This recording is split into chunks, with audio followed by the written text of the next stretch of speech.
The next lecture, there's more about strings, and then we're going to learn how to read stuff in from a file.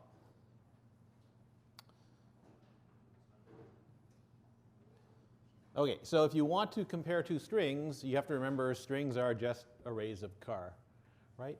You can't compare two arrays of char in C using equals, equals, or not equals, right? So if you want to know if two arrays are equal, you have to loop over the arrays, right? So that means if you want to test if two strings are equal, you have to loop over the array of char, right?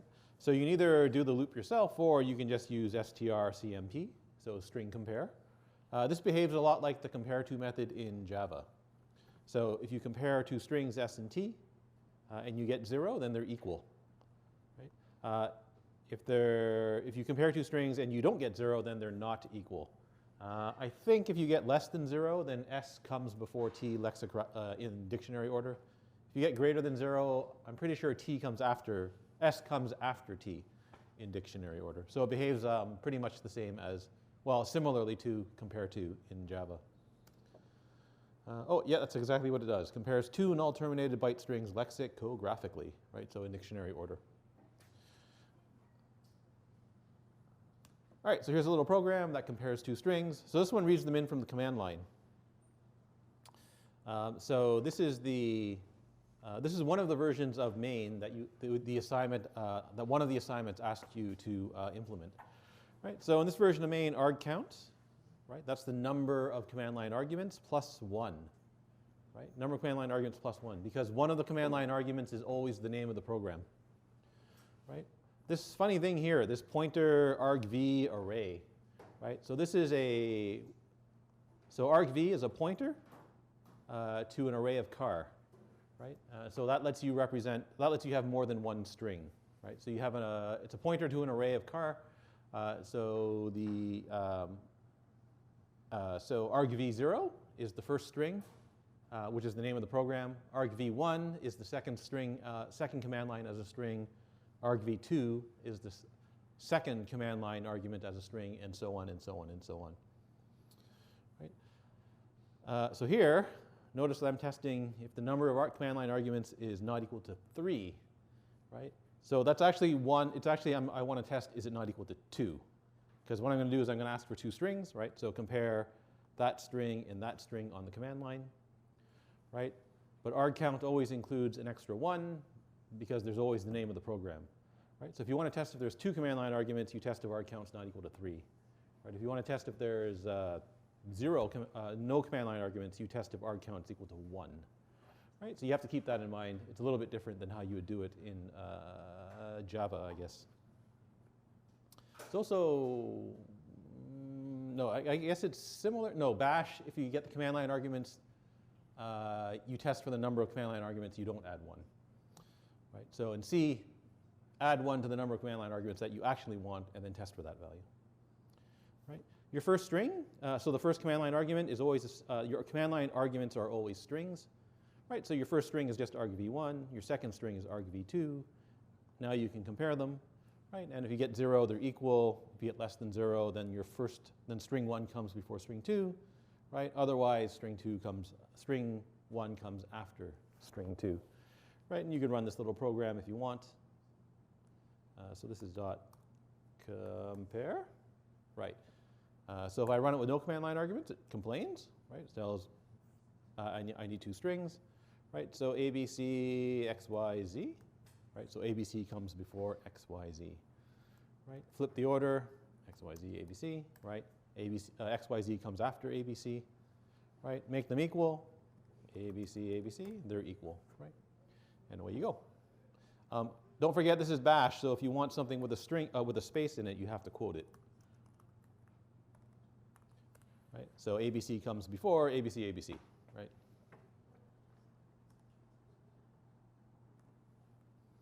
All right, and that's how you compare two strings for equality or inequality.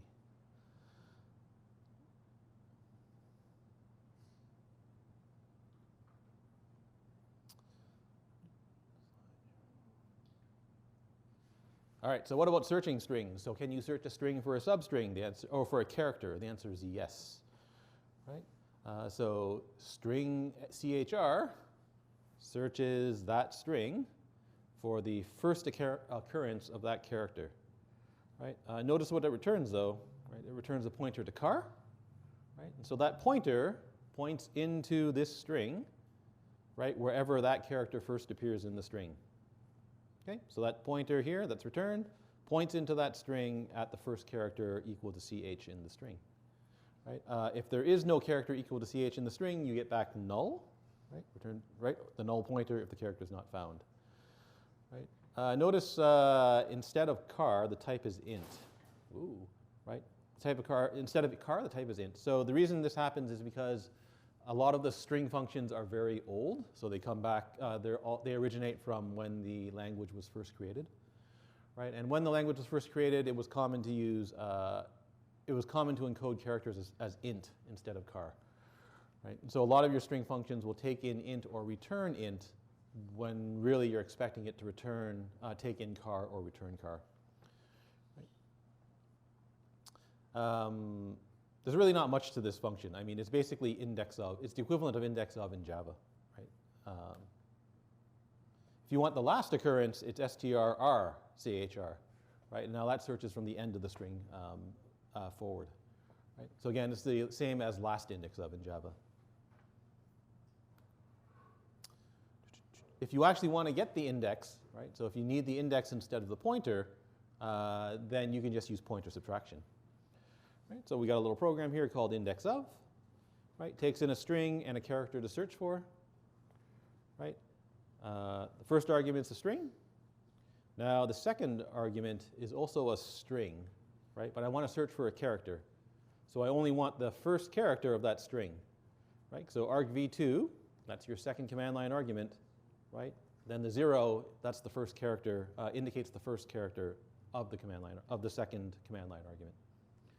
Right? So notice that you're treating argv as though it were a two-dimensional array here. And then you just call strchr and strr_chr to find the first and last occurrence of the character. Right? You remember you get a pointer to the first character, you get a pointer to the last character. So if you want the index, right, you take first and subtract the pointer to the start of the string, so that's str.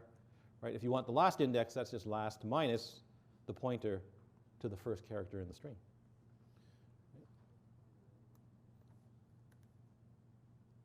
Alt-tab, right? So that's index of. Okay, so I guess A, B, C, X, Y, Z, and we'll look for the A. Right? So the first index is 0, and the last index is 0, which is correct, right? There's only one A in that string. Right? If we add an A to the end, right, then the first index is going to be 0, and the last index will be 6. So 1, 2, 3, 4, 5.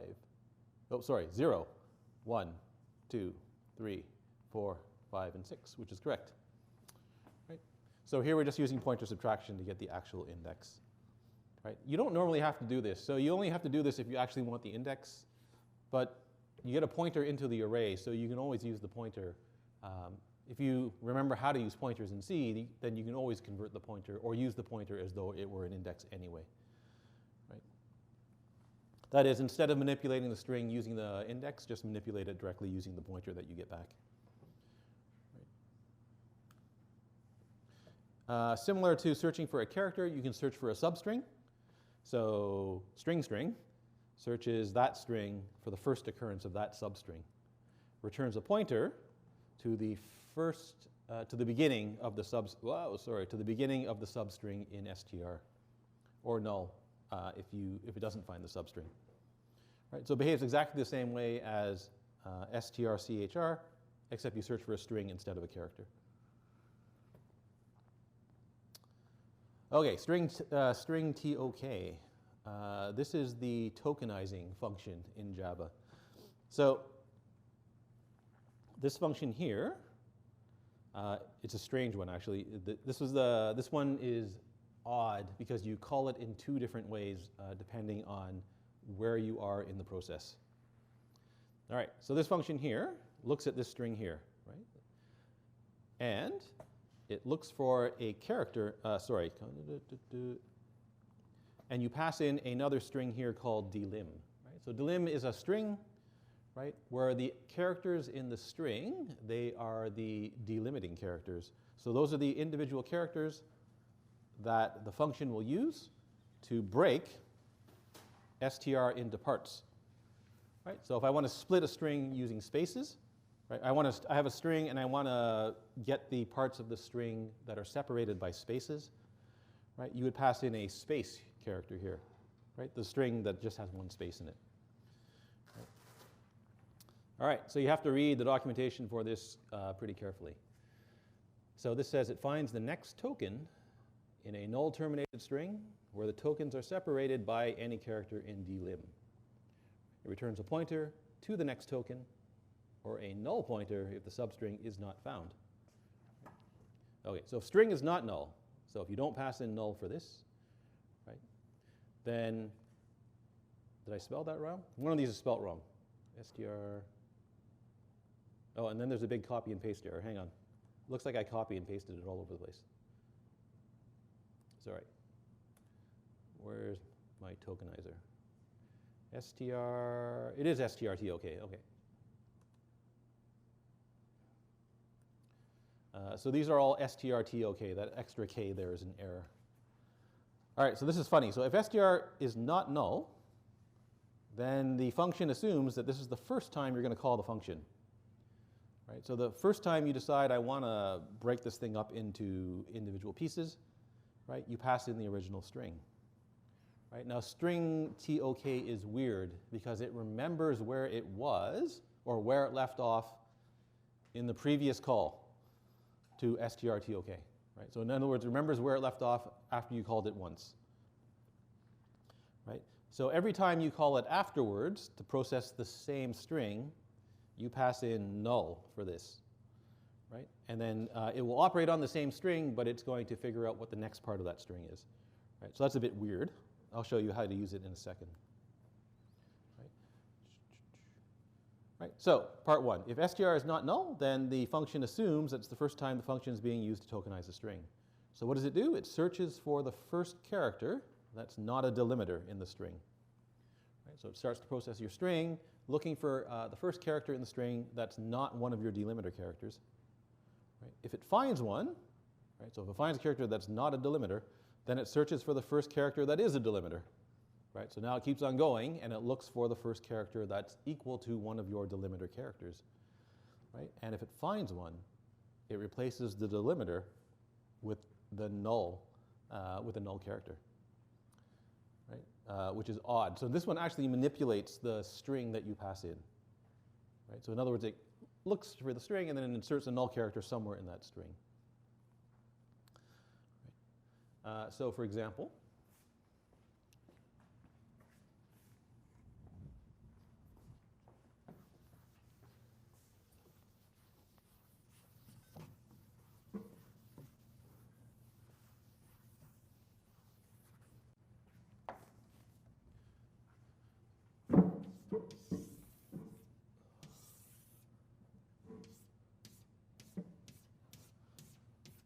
so I have a string A space, B space, C space, D space, right? And then I call the tokenizing function, so strtok. This is my string str. And I'm looking for, I want to split it up wherever there's spaces. Right? So that's not the underscore, that's just a space.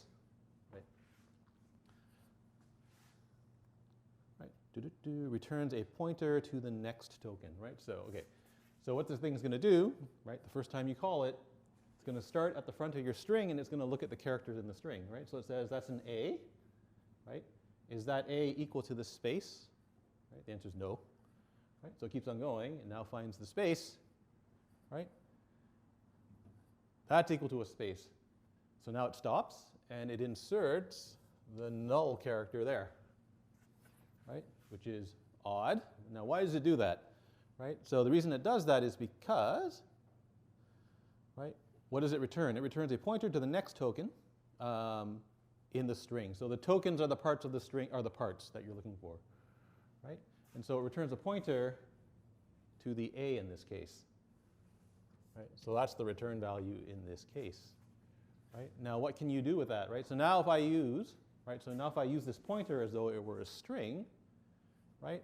Then I get the string A, right? So in other words, I get the first part, the first token out of this string str, right? So it's going to, that's what this thing does. It silently inserts these null terminators into your string so that you can get the bits and pieces of the string, right? Okay, so then what does it do? Replaces it and writes the character with and returns. Okay, right? Now, it also remembers that it left off here, right? So it remembers the fact that it remembers this location. Right? So it remembers that it was at this location in case you call the function again. Right? Because what's it going to do the next time? It's going to go, well, here, we'll show you what it does next time. Right? So the next time you call the function, if you want to process the same string, you pass in null. Right? So now I'm going to do strtok null, and I'm still looking for spaces. Right? So if str is null, then the function continues from where it left off during the previous call. Right? So it remembers, oh, I was here. Searches for the first character that is not a delimiter. Right? So it finds one. It finds the B. Right? So in other words, on the next iteration, it starts here, finds the B, keeps on going, and now it finds a space, right, which is equal to our delimiter character. Right? What does it do? It replaces the delimiter \0, and it returns that pointer. Right? And then it remembers that it left off here. Right? So now when it returns a pointer to that B, and you do something with that string, you get the string B. Right? You don't get the original string A. Right? You get the B now. Right? So all it does is it just shifts these pointers down the string, splitting your string up using whatever characters are in your delimiter string. Question? Yeah, I was going to ask, what happens if you're processing multiple strings? You can't. Okay. Yeah, you process one string at a time. So if you process one, then you process like a different one. Yeah. Which one will it? Just the most recent? So if you, it depends on what you, so you start by processing this string here. Whenever you pass in null, it's still going to process whatever that string was there. If you want to process a second string, you pass in a different null. You pass in a different non-null pointer to the other string, and then it starts processing that string. But there's no way to flip back and forth. So notice that the function is destructive, right? It actually destroys the original string. It inserts all of these null terminators into it, right? The other thing is with this function here, you can't pass in a string literal, right? So I can't ask string tokenizer to tokenize. I can't call it like this, strtok hello, whatever, right? ... That doesn't work, right? So don't do that. Right? The reason that doesn't work is because the standard says that these string literals are non-writable, right? And this function has to write into that string. You can't process a literal. You have to process things stored in character arrays. Right? There's actually a little program here that, oh yeah, go ahead. What's the point of putting all these null characters in line? Why does it do that? Why does it not just do nothing? Why does it not do nothing? Why is that putting all these Oh, so the way it works is it returns a pointer to the start of the token. So how do you know where the end of the token is if it doesn't return any extra information? Yeah, right. They could have written it a different way, right? They could have passed a pointer to the start of the token and then the length of the token, right? And then you'd have an extra parameter where it would write, or you'd pass a pointer to an int or something, and that would write the length of that string. But that's not the way it's implemented, right? It's really meant for destructive processing of strings. So here's an example here where we're going to, so we've got a string, right? Right? We've got a string, colon, colon, colon, field 1, colon, colon, field 2. So the colon is going to be my delimiter in this case, right? So we're going to store that in str, and then we're going to process that with our string tok function, right? So the first time you call it, pass in the original string, right? Every other time you call it, pass in null, right? Every time this thing returns, we're going to store the value in t, right? So t is just a pointer to the start of the next token, right? So hopefully we get field 1 the first time we call it, then field 2, then field 3, then field 4. Right? I think here I actually print out what it does each time, right? So I'll show you how that works in a second, because that takes some explanation. Okay, so this is tokenize. So there's the program, sorry, right there. Whoop. Okay. Where'd it go? Sorry. Oh no, hang on. Okay, there we go. Okay, so does it actually work? So yeah, it gives me back field 1, then field 2, then field 3, then field 4. Right now, the tokenizer function overwrote my array. Right, so it overwrites that array there. So I'm going to process that array one character at a time and look at what's in the array. Right, so I'm going to process the character array str one character at a time. Right, if I ever get back a character that's not 0, right, not a null terminator, right, I'm going to print out the character. Right, whenever I see a null terminator, I'm going to print out the word null instead. Right, is that what I print out? I must have changed. Oh no, I got okay. Okay, so what did it actually do to the string? Right? Well, it didn't change the leading delimiter characters. Right? So it didn't change the first 3 colons. Right? It didn't change the first token, which is good because we need the tokens. Right? So it didn't change. It didn't change field 1, but it did change the first token. Right? Sorry, the first delimiter. So it changed the first colon to null. Right? Leaves the next colon unchanged, right? Leaves field 2 unchanged, and then changes the first colon after field 2 to null, right?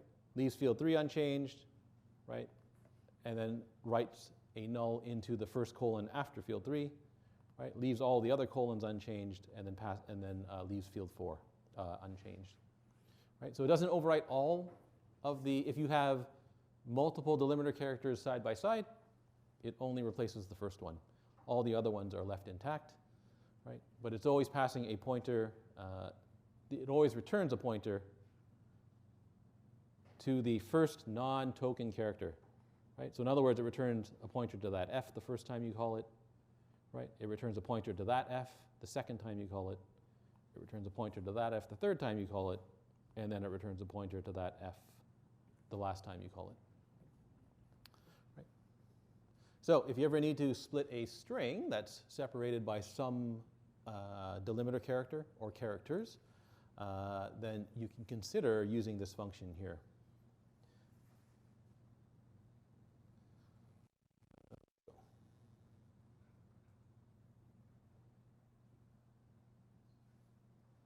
Okay, so you might wonder why you have to do this, and it turns out that in Unix, this is a pretty common task. So in Unix, one of the Unix philosophies is that everything is text, right? So all data is text. And that means there's a lot of files kicking around in Unix that contain some sort of information, right? And it's often common that you have like tabular information, right? So something you'd store in a spreadsheet. In Unix, you would store that as a plain text file, and you would separate the columns with some sort of delimiter character, right? So there's comma separated value files. So these are very common, not just in Unix land, but also in Windows and Mac. Right? So comma separated value files. You have values. Between the values, there's a comma and space, or usually just commas. Right? And so you can get information out that way. OnQ actually gives me back a comma separated value file when I ask for your grades. Right? It just spits everything out in this giant file. All of your name, your student number, name, comma, student number, comma, grade 1, comma, grade 2, comma, grade 3, and so on and so on and so forth. Right? A lot of databases use tab-separated files. So value, tab, value, tab, value, tab. Some of the Unix files are colon separated. So the path in Unix is colon separated. Right? So if you remember back to bash, there's this variable called path. Right? Path stores all of the directories that the shell will search for executable files. Right? Notice they're all separated with colons. Right? One of the limitations with these sort of files is that it becomes hard to read these files if your values can also contain the delimiter. Right? So if I'm using a comma for the delimiter, and for some reason there's a comma in one of the values, you have to distinguish that comma that's in a value somehow. Right? Similarly here, in the path variable, right? Because the path is stored with using colons as separators, right? You're not allowed to use a colon in a directory name, in a file name at all. Right? So if you put a colon into a file name, you'll mess up things like the path. Right? So don't use colon in a file name in Unix. That's true for Mac too. Someone did that one year. And they put a colon in, and then they tried to use Eclipse. And so Eclipse couldn't find their files because the colon, Eclipse thinks that the colon separates their directory name into two separate directories. And that was very confusing to find. Okay, so that's all the functions I care about covering for the string part of this. Any questions about strings, right? The important things to remember are they're just plain character arrays, right? And they use the null terminator, or the literal value 0, to indicate the end of the string, right? If you forget for some reason to put that null terminator in the string, you'll run into all sorts of problems, right? Often they're very hard to debug. So you have to watch out for that when using C strings. Right? Okay. Fortunately, later on, when you learn C++, there's actually a string class that you can use instead. So you don't have to use raw C strings later on. All right, input and output. So most programs need to perform some sort of input or output, right? They either need to read a file or write a file, or they need to write something to your terminal. Right? Okay, so rather than, this is problematic, right? Or potentially problematic. Right? Because reading something from your disk, it's not exactly obvious how you're going to do that. Right? If I ask you to implement a function to read something from a disk, then you have all sorts of problems, right? How do you interact with the hardware so that you can actually read something from a disk? Or how do you write something to a terminal, right? And so C tries to abstract away that problem by using this concept of a stream, right? And the stream is the same concept that you learned in bash, right? So a stream is just a source or sink of characters or bytes, right? So in other words, if you have a text-based stream, right, that's just a bunch of characters, right? If you have a bunch of raw bytes, then that's a binary stream.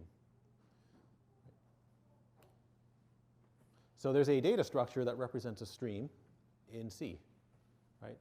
No, you don't actually know what's in that data structure, right? Because it's hidden from you.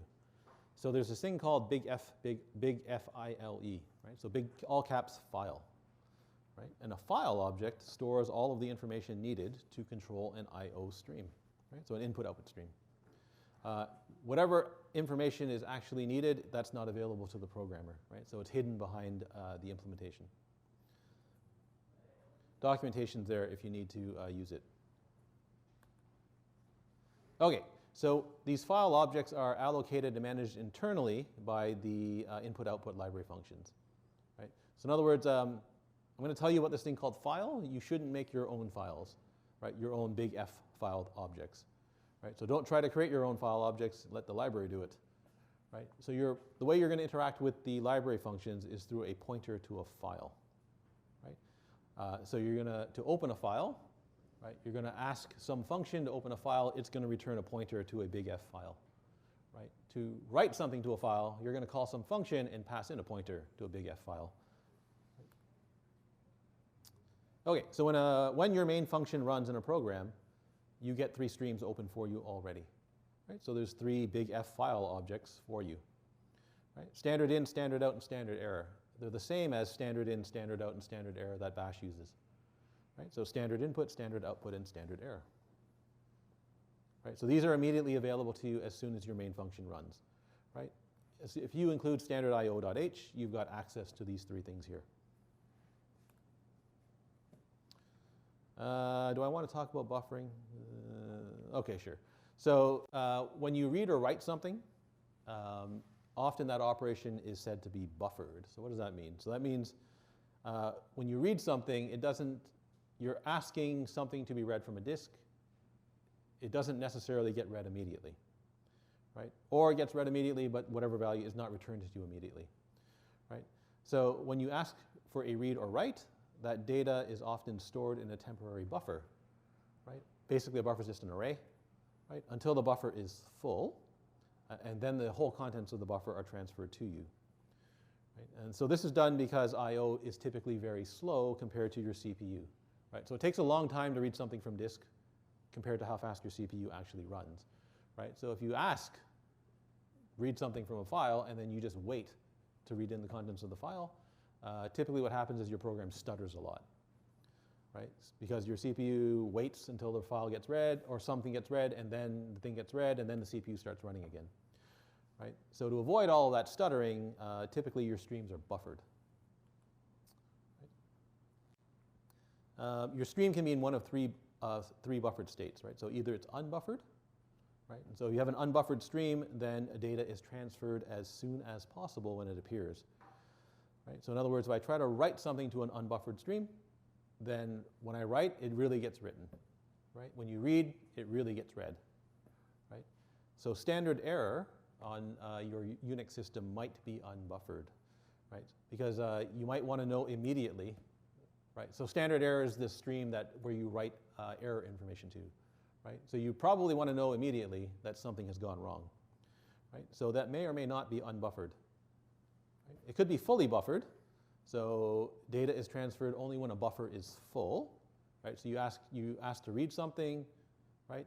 So it reads stuff in until the buffer is full, and then it transfers the contents of the buffer to you when it fills the buffer, right? So anything that reads or writes to a file is usually fully buffered, right? And then there's something called line buffered, right? So that is every time data is transferred as complete lines.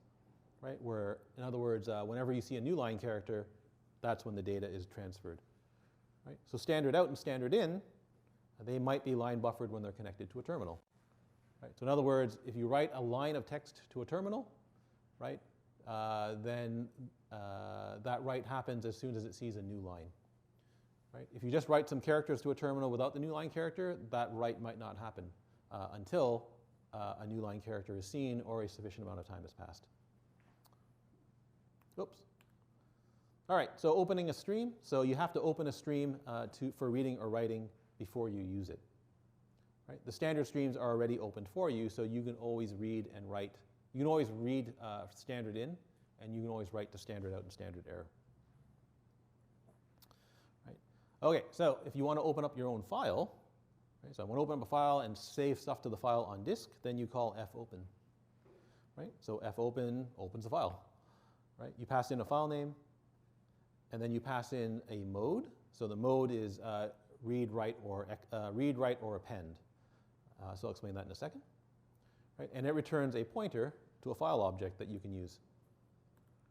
Right? So the mode can be RW or A. Right? So if you want to open a file for reading, you pass in R. Right? If you want to open a file for writing, you pass in W. And if you want to open a file to append to the end of the file, you pass in A. Right? So R means open a file for reading. W means create a file for writing. Right? It destroys the contents of an existing file. Right? A appends to a file. It'll write to the end of the file. Right? If the file doesn't exist, W creates a new file, and append will create a new file. Right? If a file doesn't exist and you pass in R, then you get failure, right? You can't read a file that doesn't exist. Right? And then there are these extended options too. So R+, W+, and A+. I think for the purposes of this lecture, I'm just going to ignore these for now. Right? So we're just going to use R, W, and A. Okay, so the problem, well, not the problem. So one of the consequences of this system that Unix uses is that whenever you open a file, you end up getting back a pointer to a file object. Right? So that file object takes up memory. It also takes up some other system resources. Right? So if you keep on opening up a bunch of files, or even the same file, and you don't close it, eventually your operating system runs out of these resources. Right? So there's only, in other words, you can only have a certain number of files open at any time. Right? So to release the resources back to the operating system, you use fclose. Right? So what you're supposed to do is you're supposed to open a file, right? Read the contents of the file, and then close it.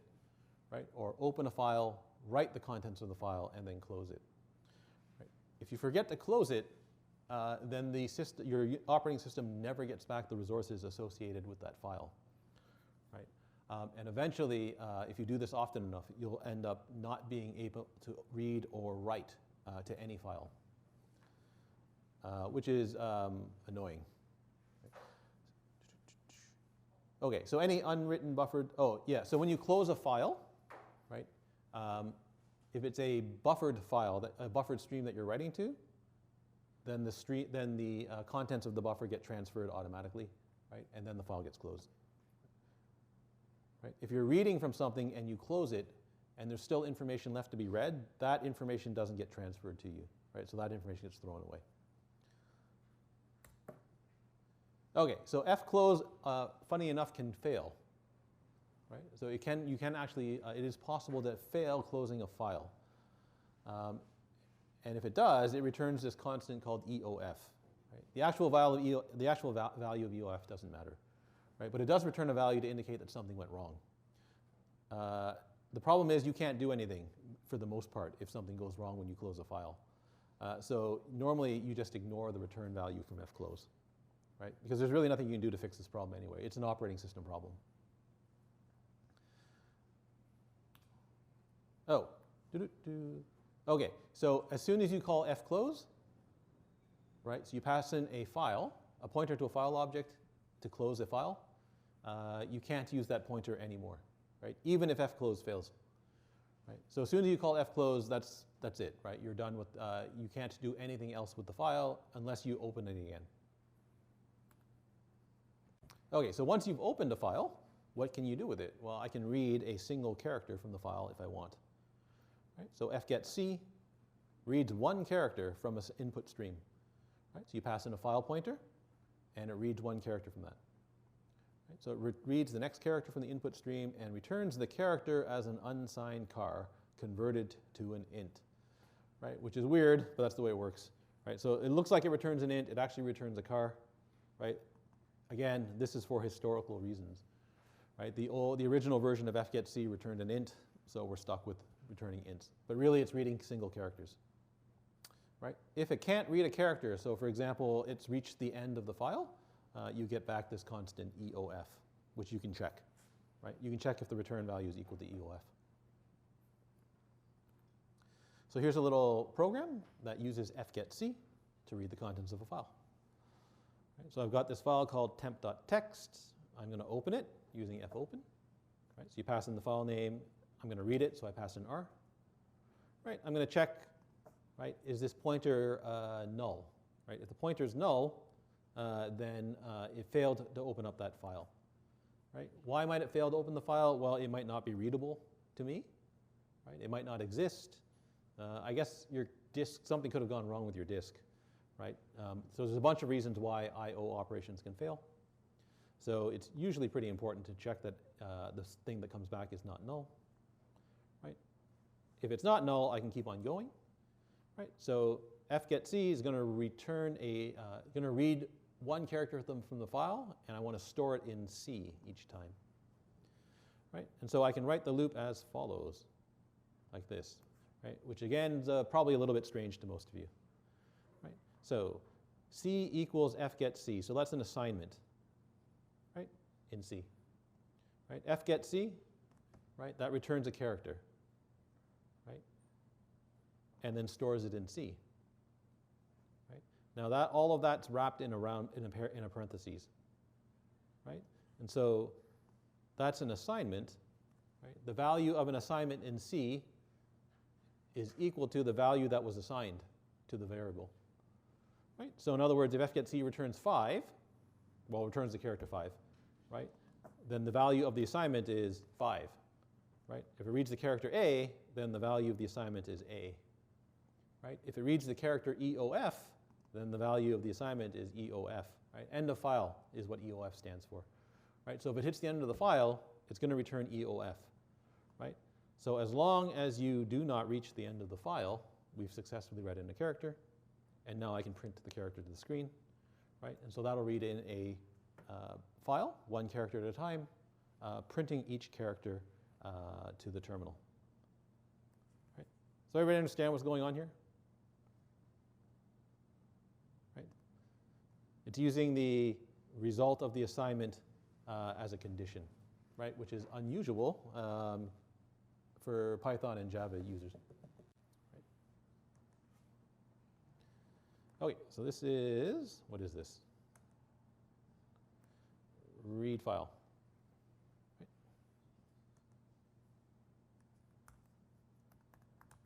Oh, sorry. Okay, and so what is the contents of temp.txt? It's actually that, right? So you'd like to do it instantaneously, but that's too slow, right? And so all we're doing is reading in each character of this file one at a time and just printing the character to the screen. Oops, sorry. Where? Here.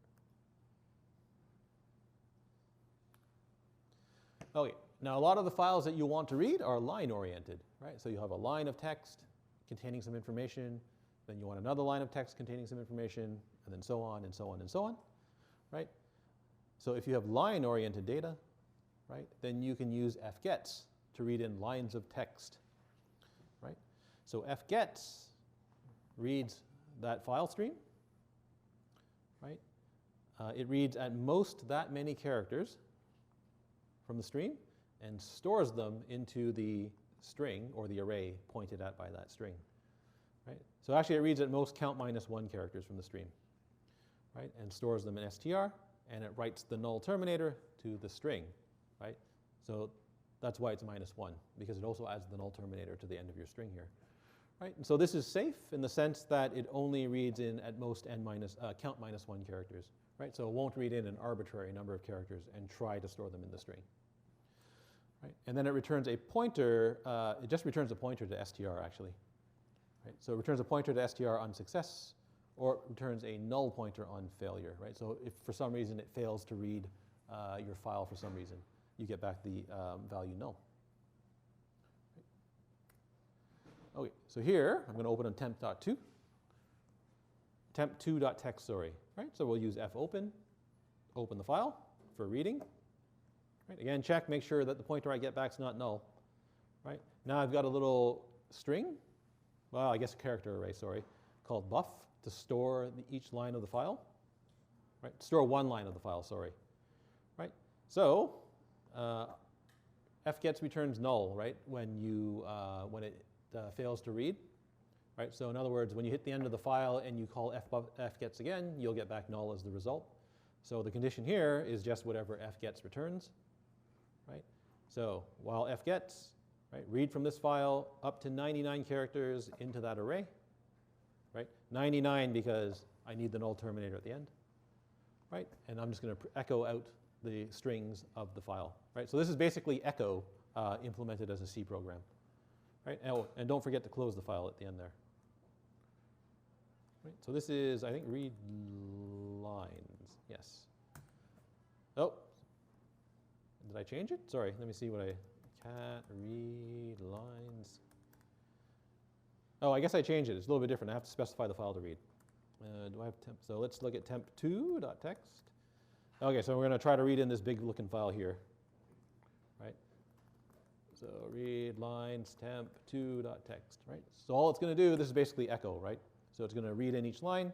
Well, it's almost echo, right? So it reads in each line, right? And then prints a new line at the end, right? So this is So this is something you have to remember here. So when you read in a line from a file, right, this is the actual file, temp2.txt, right? So at the end of each line is a new line character, right? So right there is a new line character that you can't see, right? So when you use fgets, it actually reads in that new line character, right? So the new line character is at the end of your string. If you print the string plus an additional new line character, you end up with a double-spaced output, right? Which is what I was doing in the program, right? So I print, oh, sorry, right? I print each,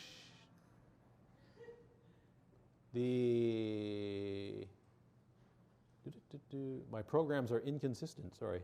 Cat,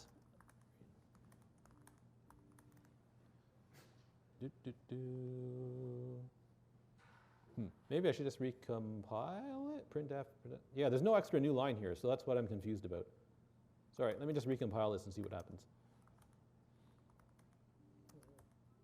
Come on, read line, lines.c. Okay. Oh, that's better. Okay, there we go. I guess I just had an old program kicking around. All right, so if you print out an extra new line, then you end up with double-spaced text, right? You have to remember that there is a trailing new line character on every line. Often you have to get rid of that character to process the string properly, right? Because normally you don't want the trailing new line character.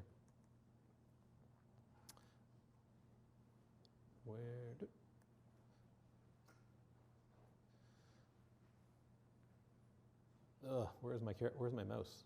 Sorry. Hello?